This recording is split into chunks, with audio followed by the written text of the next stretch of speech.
Hi friends, ಎಲ್ಲರಿಗೂ MGV analysis YouTube ಚಾನಲ್ಗೆ ಸ್ವಾಗತ. ಇವತ್ತಿನ ವಿಡಿಯೋದಲ್ಲಿ ರಾಮಾಯಣ ಮೂವಿ ಬಗ್ಗೆ ಒಂದಿಷ್ಟು ಮಾಹಿತಿಯನ್ನು ತಿಳಿದುಕೊಳ್ಳೋಣ.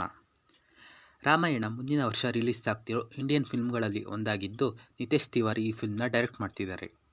ಹಿಂದೂಗಳ ಪವಿತ್ರ ಗ್ರಂಥವಾದ ರಾಮಾಯಣವನ್ನು ಆಧಾರವಾಗಿ ಇಟ್ಟುಕೊಂಡು ಶ್ರೀಧರ್ ರಾಘವನ್ ಈ ಮೂವಿ ಕಥೆಯನ್ನು ಬರೆದಿದ್ದಾರೆ. ಈ ಫಿಲ್ಮ್ 2 ಪಾರ್ಟ್ಗಳಲ್ಲಿ ತೆರೆಗೆ ಬರ್ತಿದ್ದು, ಮೊದಲ ಭಾಗ ಮುಂದಿನ ವರ್ಷ ರಿಲೀಸ್ ಆಗಲಿದೆ. ರಣಬೀರ್ ಕಪೂರ್ ರಾಮನಾಗಿ, ಸಾಯಿ ಪಲ್ಲವಿ ಸೀತೆಯಾಗಿ ಮತ್ತು ಯಶ್ ರಾವಣನಾಗಿ ಕಾಣಿಸಿಕೊಂಡಿರುವ ಈ ಸಿನಿಮಾದ ಮೇಲೆ ಪ್ರೇಕ್ಷಕರು ಭಾರಿ ನಿರೀಕ್ಷೆ ಇಟ್ಟುಕೊಂಡಿದ್ದಾರೆ. 835 ಕೋಟಿ ಬಜೆಟ್ನಲ್ಲಿ ನಿರ್ಮಾಣವಾಗ್ತಿರೋ ಈ ಸಿನಿಮಾ ಭಾರತೀಯ ಸಿನಿಮಾದಲ್ಲಿ ಅತಿ ಹೆಚ್ಚು ಬಜೆಟ್ನಲ್ಲಿ ನಿರ್ಮಾಣವಾಗ್ತಿರೋ ಸಿನಿಮಾವಾಗಿದೆ. ರಾಮಾಯಣ ಫಸ್ಟ್ ಪಾರ್ಟ್ 2026ರ ದೀಪಾವಳಿಗೆ ರಿಲೀಸ್ ಆಗಲಿದೆ. ಇದಿಷ್ಟು ರಾಮಾಯಣ ಮೂವಿ ಬಗ್ಗೆ ಒಂದಿಷ್ಟು ಮಾಹಿತಿಯಾಗಿದ್ದು. ವಿಡಿಯೋ ಇಷ್ಟವಾದಲ್ಲಿ ಲೈಕ್, ಶೇರ್, ಸಬ್ಸ್ಕ್ರೈಬ್ ಮಾಡಿ. ಧನ್ಯವಾದಗಳು.